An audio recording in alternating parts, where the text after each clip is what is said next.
So it looks like our comfrey is done. It did take close to 4 hours to go ahead and get it nice and crisp.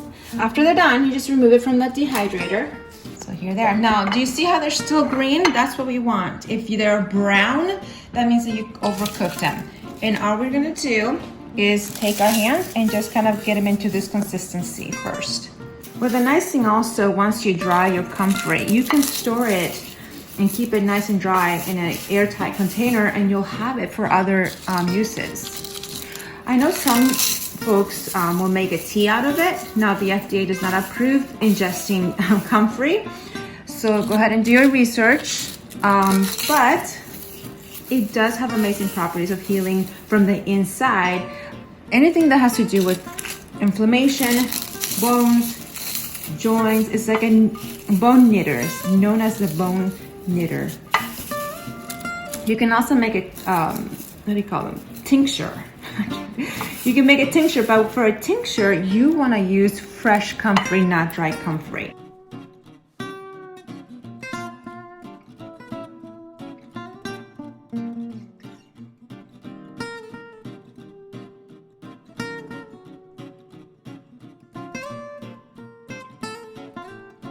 After you have crumbled your comfreys and then it's about this consistency, you want to pulverize it. So the next step would be putting it in some sort of blender. You can probably use a coffee blender or a coffee grinder as well to make your powders. So basically we're going to make a powder here.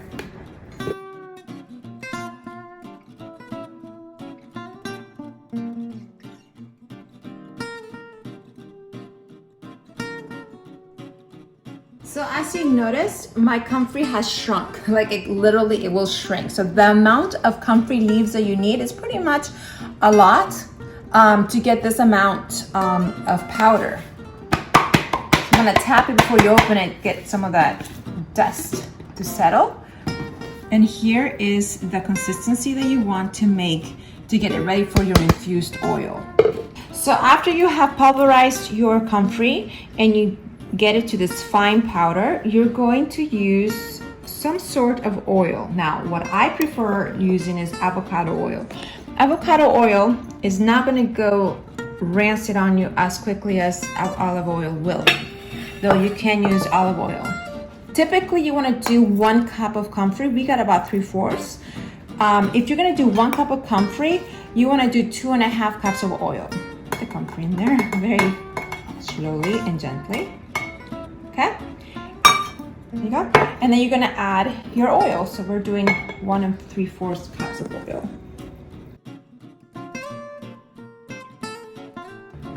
All right. Now what we're gonna do, we're gonna be using the water bath method, using a slow cooker. You can also use an Instapot, or you can use a crock pot. Now we're gonna be using the Instapot because that's what I have. You're gonna use the slow cook button. It's gonna be 4 hours. Now, if you're gonna use a crock pot, you don't want it higher than 110 degrees. You don't wanna overcook your oil basically. So you wanna make sure you have it at 110 degrees. This is gonna stay here for 4 hours. This is the infusing process. So now we're gonna get all those good properties from the comfrey infused into the oil, and then we'll strain it. So I'll see you in 4 hours. So my slow cooker has stopped. I went ahead and stopped it actually a little bit earlier because I wanted to make sure that I did not overcook it. Okay, because I don't have a low, medium, or high setting on my slow cooker, I pretty much only cooked it for 1.5 hours versus the 4 hours if you were gonna do it on low, which is 110-ish temperature. Medium is gonna be a little bit higher, and then obviously high, and I can judge by that. So I went ahead and cut the hour, stopped it a few hours earlier, okay? I do believe it's done. If you can see, the oil has infused. And the next thing you wanna do, we're gonna strain it. So you need some kind of cheesecloth. And I went ahead and I'm doing a thicker one here. So you see how it's nice and green? This tells me that oil's infused. And also, because we pulverized the comfrey, it's gonna take less time to infuse the oil versus if you had actually just done the dried leaves. Now there are different methods to infuse your herbs.